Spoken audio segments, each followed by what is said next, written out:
Welcome to A Pint with Seaniebee, again coming to you from Sydney. A lovely sunny day here in Coogee, South Coogee. And I've got a great guest today. My first guest from the financial industry, would you believe? Somebody who has spent 20 years working across many industries like banking, telecom and accountancy. Most recently, she has spent 12 years at Commonwealth Bank of Australia, rising to become General Manager of Risk Management. She's a sort of risk manager who's not afraid of risk and isn't afraid to take chances. We're here today to talk about the future of leadership primarily, but also her story. She's been part of a committee that has put together a Generation of Corporate Female Leaders program review of the future of leadership with an eye on what it's going to be like in 2030. So we're going to talk a bit about that. I'm very pleased to welcome to the podcast Trina Edgar. Hello. Is this your first podcast? This is my first podcast. There you go. It's the future. It's the future. My sister works, I think, for Lloyd's in London. And I think, this is Bronwyn. Hello, Bronwyn, if you're listening. And I think she works in risk management. And I have no real idea what that is. And she doesn't really seem to be able to tell me very well. I jokingly say, is that about getting passwords? She's in IT risk management. This is about getting passwords. Tell me what risk management is, first of all. Risk management is really a very big embracing topic. Risk management is trying to reduce or mitigate your risks in a really controlled manner. Right. But in banking and in any financial institution, we have to take risks, but they need to be calculated and they need to be mitigated where possible. It could be credit risk, where deals go bad. It could be product risk, where we put a product out there and it just goes bad, or it's not well structured. I worked really in the strategy and modelling policy area, a lot to do with reporting, but it is basically all-encompassing way of actually managing and controlling risk for any organisation. So I can't have a banker on the programme without going straight into the Big Short, the collapse of the Irish economy, the role banks had to play. Clearly a major error in risk management. I would say so. And this is why we need to be looking differently at all aspects of risk. And in the Big Short, those were examples of where someone actually was creative in looking behind the scenes as to what could really go wrong. And he was right. But he could equally have been wrong. Yeah, but if he'd been wrong, we wouldn't know about it. But the House of Cards nature of the collapse is just kind of baffling. When you talk about risk management and banks, you think risk averse. But in many places, they're not risk averse at all. They're like casino gamblers high on adrenaline. Yeah. Absolutely, and I think that is the challenge that we're going to have, because our economies are changing, our environments are changing, our markets are changing. There's the big rise of all of the South American and Russia and India and China. All of those countries are coming to the forefront, and they're going to be looking at different things. Technology is offering a new platform for people to connect, and I think that is, we have to go and look at those particular areas, but manage the risk where we can. There's a lot of gamblers out there in some shape or form, but it needs to be controlled. Tell the listeners about this survey that you just did, or this study that you just did. You kindly gave me a copy last night, and believe it or not, I read it this morning. But why don't you tell me a little bit about the metamorphosis of that, why you did it, and who you did it with? So this all started with I went to a conference last year, and the conference was around leadership into 2030, and it took us into this big innovation lab, and it projected 3 different types of businesses going forward. It was a Japanese investor working in Japan, but actually was able to survey all his wine crop from his desk in Japan, and it was in South Australia. There was another one where someone walked into a cafe, and basically he didn't have to order, he didn't even have to speak to the waiter. He was basically had a chip in his hand, and basically that could make the order for him. So there was and then there was this other incident where it was to do with a farm, basically surveillance on farms, where we, the temperature and of the soil and everything else, and they were really doing farming in a new creative way. Now, what was really interesting is that scared me completely. I was really quite frightened. I was like, oh my God, this is a world that I do not recognize, and it is changing, and I really don't know about this. So when I did the Women on Boards program, you're asked to basically pick up a topic that you are passionate about. To me, the topic was really about curiosity. I was really curious about it. The one thing that shocked me the most was a quote, "Humanity will change more in the next 20 years than in whole of man." Yeah, I saw that. That absolutely Thomas Frey or Fry. floored me. So because of that, then that started to feed, and then the other girls that were working with me, we just did a lot of research. Yeah. And what we realised and what we became really interested in is these mega trends are coming, but they're having a massive impact on how we're going to lead. And the topics were globalization, digital enterprise, human augmentation, the pace of change, war on talent, and individualism. Yeah. Those are really big topics that will contribute to our world. But are we looking? Are we listening? Are we actually focusing on them? I would say not. We're so caught up in this world where it's just fast paced, we're actually not looking forward. There's a trundling element to running organizations where, in my experience, where everyone loves to talk about change. When I read this paper, and it is a very good paper, and it's well worth reading. I don't know, is it available to the public? Or? It is. I'm going to be putting it. I'm going to be putting it up in the next week or so onto LinkedIn. Onto LinkedIn. Okay. Yeah. So it's about a 50-page paper, and it, as Trina said, it covers these 6 buckets, and then goes into them in detail and talks a little bit about what you can do and the implications for the organisation. My first, and I said this to you before we pressed record, my first interpretation of it was that a lot of this stuff is the sort of stuff that we've been saying in management discussions for maybe the last 20 years. Like, the change is upon us, and we have to look after our people better, and we have to be better about hiring. I mean, a lot of those things are true. They were true back then, but the organisations themselves have almost paid lip service to a lot of these things. That's exactly right. That is exactly right. We've been told this for years, that we should be looking after our people, we should invest in them, we should be thinking about them in a different way. We're using this command and control approach all the time, and I'm still seeing it. The companies, to me, that are the big ones probably are the loudest in saying we want to embrace change, and they never do it. What experience have you got of just banging your head against a wall and, oh, that's grand now, we've got some innovation there from this team, but meanwhile on with the show the way it's always been? Well, I guess I've come from an organisation that is really good on innovation to the outside market. Right. So what people don't see is behind the scenes. And so we talk about being an innovative society and company, but what do we do inside? Internally, our systems are dated, they're old, they basically do not deliver what we seem to be delivering outside. And there's a case of you're banging your head against the wall because the investment is not in those internal systems, they're putting it to the external systems. And that continues, and people just, because of old systems, they just add and strap more stuff on, which makes it even more convoluted. Our organisation is basically encouraging us to speak up, but we don't know when you speak up whether or not that is actually really manifesting in the right positive behaviour. I'm not sure.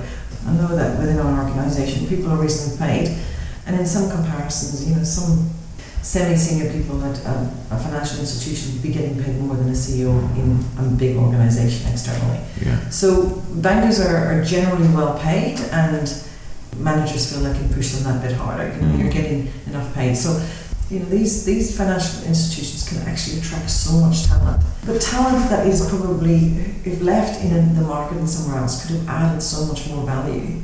But sometimes you get into a financial organisation and you just become a number that just churns out stuff, churns out new sales and new revenues and all that kind of stuff.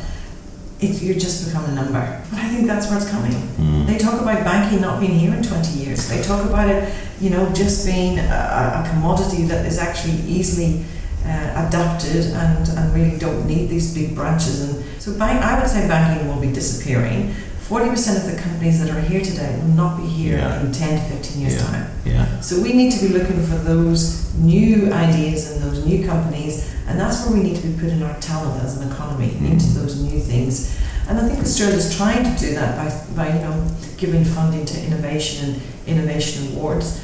But have we got it right? I don't think so. And that's where you need to get these young people who've got new ideas and different ways of thinking about things into these organisations and give them a voice. At the moment in some of these organisations, they don't have a voice. They are the junior people at the bottom, the senior people are at the top, and they still continue to stay there.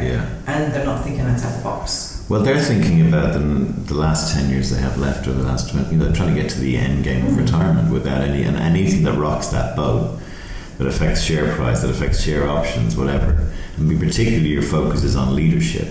I mean, the six mega trends. Globalization is really, I guess, the future demand for, for coming out of India, China, the BRIC countries, but also the emergence of Africa, digital enterprise, human augmentation, all this kind of stuff about how technology is changing how we behave as people. And one of my guests talked about the singularity approaching, which is, of course, sentient robots, and well, that's human augmentation, and I love this. If I'm really excited about one time, that was the topic that I was most excited about, because we think of machines and they're going to take over the world. They're not going to take over the world. They're going to they deliver something that we do as humans today better than what we do, but they are not going to be a source of enduring and competitive advantage. We need the brains for that.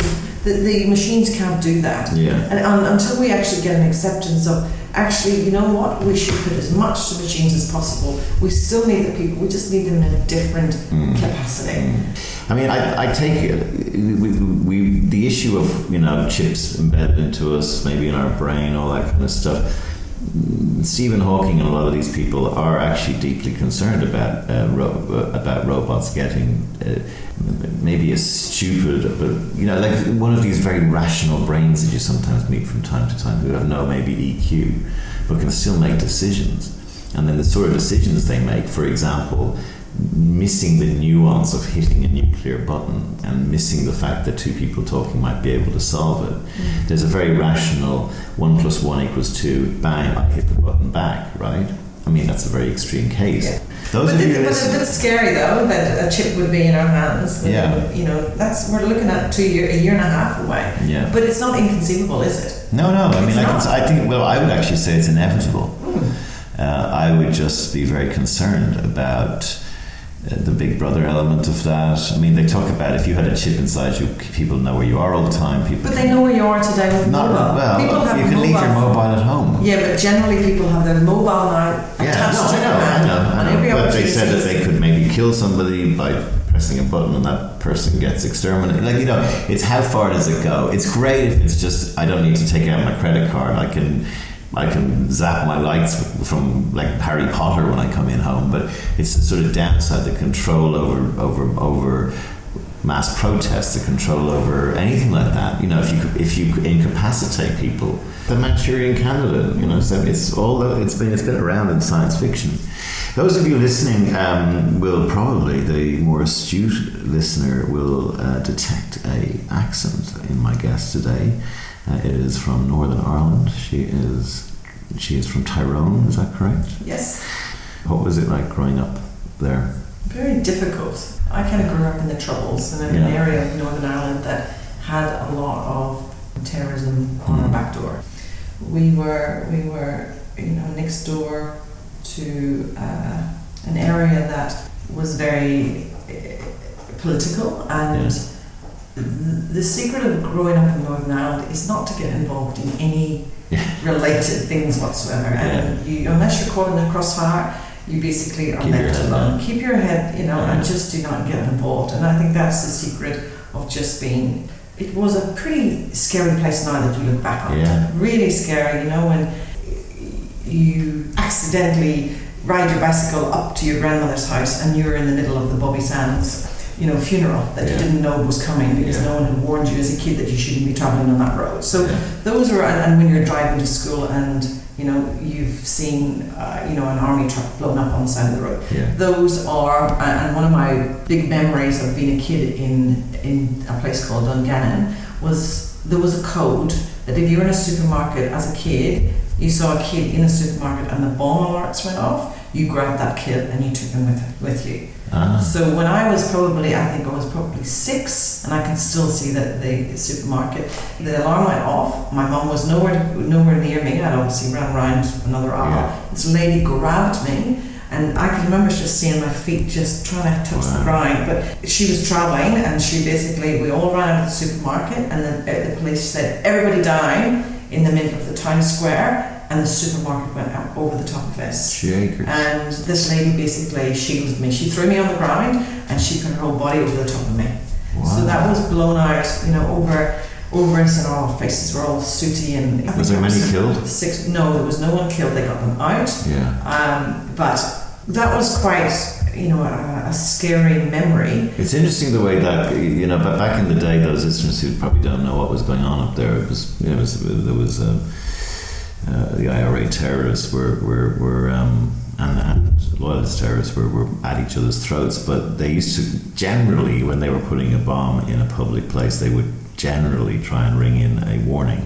Whereas today, with our friends in ISIS, it's just cold blood and it just goes off. I mean, it's interesting to see the way terrorism has evolved. The idea that innocent women, children, and civilians get blown up, and that was still seen as that's not good. It stokes more hatred and whatever. But blowing up infrastructure or disrupting things with bombs and stuff like that, and lots of people got killed. But compared to today, it's kind of moved on when you fly. So one of the signals back in Ireland that we used to always be scared of, we saw a car with the doors open. That was the signal. Sure sign. Everybody. Or a weighted boot if the. Well, yes, but it was always in. And I remember coming home from university in Scotland and was driving past this hotel, and they'd blown to smithereens. So I had no job that Christmas, but they'd blown the hotel. That was where you worked at Christmas, wasn't it? Yeah, I was always a waitress when I came home from university, and they blew it up. So. Anyways, I say Northern Ireland is riddled with peace at the moment. They're trying to sort it out and have been for about the last 15 years. I must say, I didn't, when I was growing up in the south, we weren't exposed to it to the same extent down in Dublin, but I never believed in my lifetime it would actually sort itself out. And not that it is fully sorted out, but it's certainly a lot better than it was when you and I were growing up. You also have a number of caps for Ireland, don't you, in a certain sport? Yeah, it's really interesting. I took up women's rugby union back when I graduated from university. What did you do in university? You went to Scotland, did you say? I went to university in Scotland, Stirling University in Scotland, right. And then I got a scholarship to the University of Kansas. That was quite interesting. To do what? To do economics. I got my exchange year. They had a number of scholarships, and interesting, there was 3 of us. One I went to Kansas, or the Wizard of Oz. It was very weird being in Wichita, Kansas at Christmas Day and watching Wizard of Oz. But that was a very interesting, being in the Midwest, and it was a beautiful university, and just embracing the whole American lifestyle. Very exciting. What age were you? Oh, I was actually 17. Brilliant. I was just under the 18 mark, but at 18 I was then able to drink in the States. But what was more interesting is I sold books door to door in Bowling Green, Kentucky, to get some money to get back home again. What sort of books?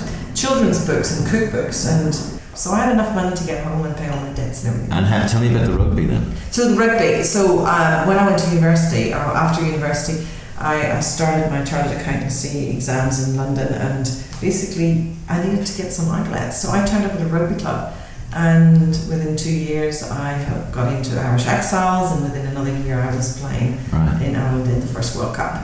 It was a real shock to be kind of accelerate that much, but I played. Are the Kiwi girls brilliant at rugby? Well, we didn't play. I did play. Are they the best in the world as well? I don't know where they are now. Americans probably are good. Americans were amazing. I played against America in the World Cup, and it was really interesting. In the rugby, you have the forwards are bigger and the backs are slimmer. In the American team, they're all the same. They're all big, and you did not let them get out. If you give them 1 foot, they have a try. They were big, sporty girls. But equally, the Kiwis are there. Now the Kiwis have really made it. So how did we do in that? What World Cup was that? That was 1994. Right. So did we do any good? We probably came 6th or 7th. That's not very good. It's only about 7. But what's really interesting, the Irish Union got behind the girls' team, and last year, the men won the Tri Nations, and so did the women. Right. So they've gone full circle to really they've got investment now, and basically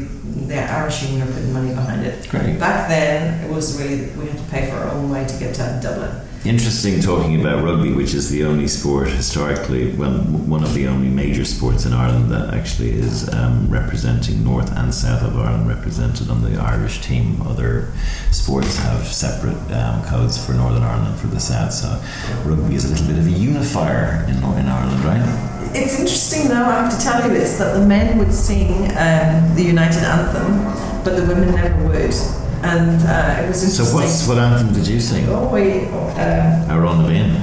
Yes. So Northern Ireland is part of Great Britain, so the national anthem for anyone from Northern Ireland on the sort of unionist divide would be God Save the Queen, and the national anthem in Ireland is Around the Vein, which is Gaelic for soldier song. And the rugby guys got together, the men got together and said, look, just to make it not too confrontational, we'll come up with a new sort of anthem for rugby, which was called Ireland's Call or something, is it? So was that difficult for Northern Irish people to have to sit there and sing that? Well, it was actually. I just, from where I come from, my roots, I never did sing it. Yeah. But the girls we had a lot of fun with it though, because what happened you could was, make up fake lyrics. No, they would have their little choir practice, and then there would be me and this other girl. And we would sing, just jokingly, God Save the Queen while they were doing that. And so we had a lot of fun with it. And then when you were actually standing before the game and the TV cameras are on, for some reason they always seemed to zoom in on me. But because they probably knew that see what this girl's going to sing. Because I know for anyone listening, it sounds petty and it sounds ridiculously childish, but it is a big deal. Like. The national anthem, God's sake. So what was your first job out of college then? My first job was in a chartered accountancy role, and then I went on to international tax. Right. Sounds really exciting. Well, you know what? I always feel like I'm a square peg in a round hole in all of my career, in that I have this energy and this positivity that doesn't always fit with those type of roles, but guess what? You make it in those roles because you're different. Yeah. And you do. I always give 120% in anything I do, and so opportunities always picked up, and opportunities where I go from chartered accountancy into tax, and I loved working in British Telecom. I loved it. I worked in mergers and acquisitions from a tax lens and did deals in Dublin and everything. But then, this whole going back to the rugby, that has kind of picked up and guided me on my pathway, because I came to Australia to support the British Lions. But when I got to Brisbane, I realised my new chapter was just about to begin.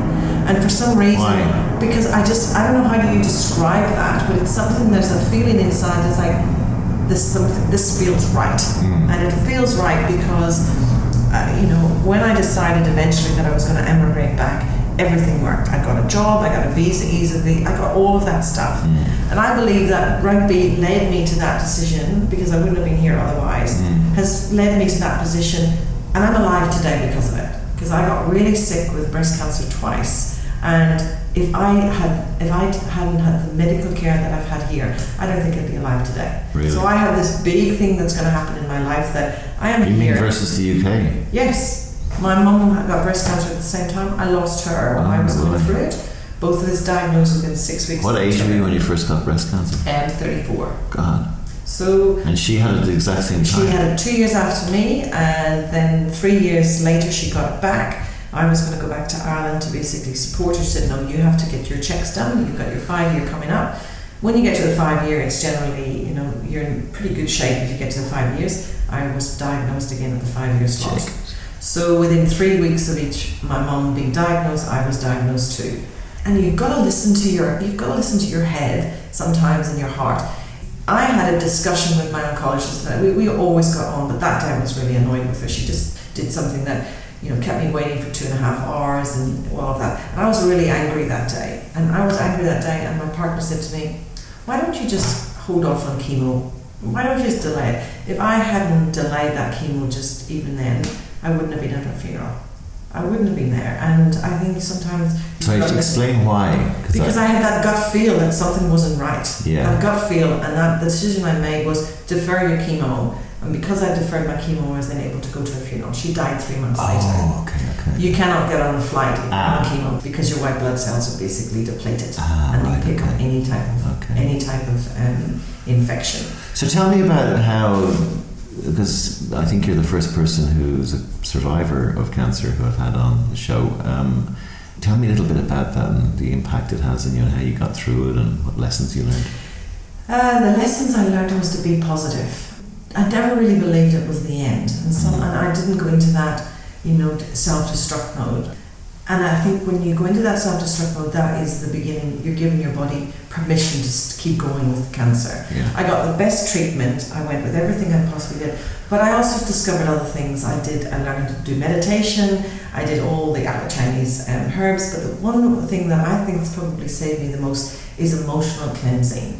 It's a technique where you actually unleash old memories that are probably trapped in your body from wherever. And in one of the cases, I went after it was all over, and I was kind of like, well, what now? And my naturopath said, well, I want you to read this book. And I read this book called The Journey by Brandon May. And I read this book, and it's a technique where this lady had actually cured herself of cancer by this deep meditative technique. And I went to this conference, and I was sitting there among 600 people, and the lady said, well, why are you here? And for some reason I just jumped up, and I want to know why this happened to me. But then because of that, I got the best lady who was in her field at actually this cleansing, and she took me on, and we had one session where it took me 3 hours to drop, but you feel as if you're dropping inside your own body.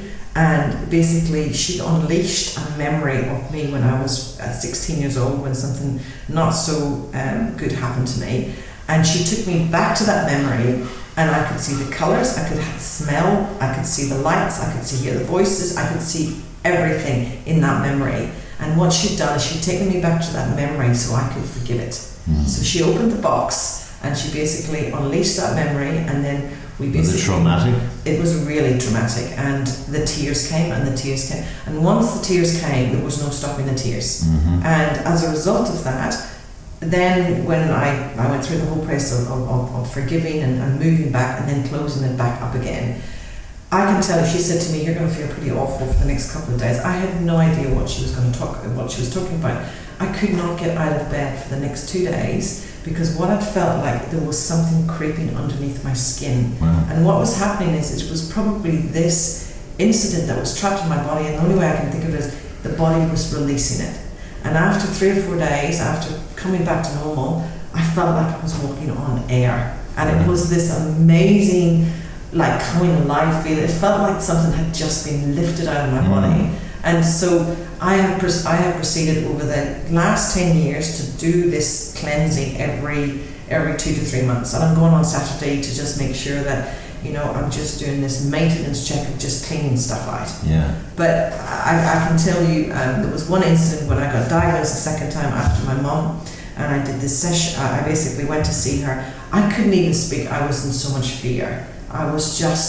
Fear was just consuming my body. I didn't know what to do. I didn't know whether did I have a mastectomy, what did I have to do? And she basically sat me down on the sofa. The same woman, and she went and got a bucket. And I was like, why do you need a bucket? And she said, you'll see. And so what she did was, she basically took me through the session, and she allowed me to drop into it. And I can tell you, it was all I could see was blackness. And what I realised now, it was just deep meditation. It's a technique of deep meditation. Anyway, she basically held me there, just down in this kind of space. And she said, right, and I said, I feel like my hand is going to explode. And I can feel my body just getting bigger and bigger. And then I felt really sick. And she said, hold it. And she said, hold. And she made me hold for 5 minutes. I had nothing in my tummy.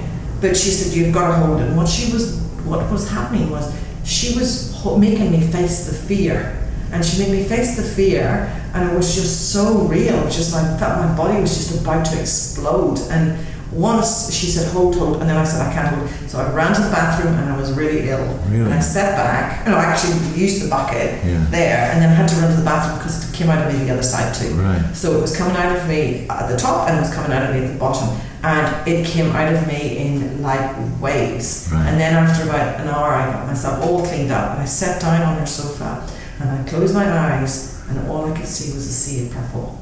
I was at peace with it. Wow. I felt like I could now make a decision, and I went the next day and made massive decisions about my treatment and where I needed to go. But that technique of cleansing, I think I'm alive today because of that. I unleashed the fear. I wasn't faced with that every day. I was actually dealing with what I needed to do. And so massive technique. So during my whole treatment, I did all the chemo I could do. I did the radiation. I did Chinese herbs. I did meditation. I did everything I possibly could. And I believe I'm here today. If I'd had that same experience in Ireland, in the UK or Ireland, I don't think I would have got there. No. And there's a reason today, and that's why I'm really excited. I'm a very positive person, and I went through that with real positivity, but I believe my life is being extended twice for a reason, and there's something fantastic for me to do out there in this world, that I didn't get my life extended just to be, you know, a manager or a general manager in risk management. Yes. I have something bigger in life to happen. A big third and chapter it's coming. And it's coming. It's coming. I can feel it. We'll link the name of that book on the blurb for the podcast. I'm sure you'd agree that people who are going through this terrible disease, the more resources they can, or people they can listen to who've come through it. Are you through it now? I am. Well, I go for my tests again next month. Right. But I would love. I've written the first chapter of my book. Great. and I have showed it to like I've showed it to a number of people, and I said, do not read this in a cafe. And they said, why not? I was like, because you'll be in tears. And the first chapter is written, but Darcy and I have structured another part to it. I just have not got back to it. Darcy is your husband? My partner, Your partner. That's something that I need to finish. Okay, I need to finish it. Yes. And it's called Danger Boops. Danger Boobs. Danger Boops. I think that's the right name for it. But that's something that I feel as if I need to do.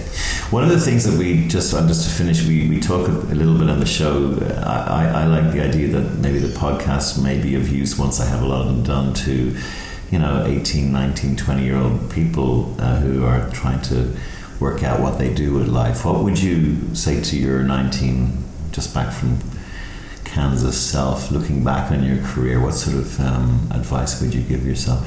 I probably didn't give myself enough encouragement to push the boundaries.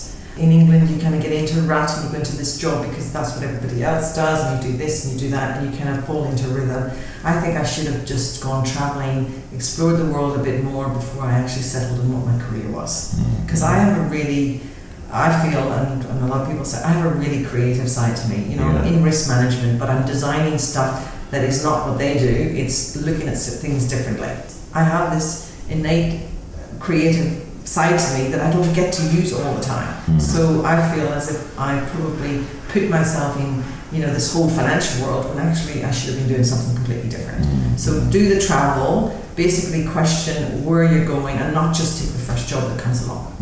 Really think about what is it that I want to do. Great. And I think that's something that I probably didn't give myself permission to do. Great. And I think you get into that routine, just need to step out of it. Trina Edgar, thank you very much for coming on the podcast. That was inspiring, that last piece as well. And I think, your point about having a third act, I totally agree with that. And I think that actually does link back to some of the things you were mentioning about, the individual and having tools tools that we never would have had 20 years ago that can get us into new areas. You can write books, you can publish books. Thank you for being on the podcast. And as I said, I'll link that book, and the best of luck in the future. Thank you.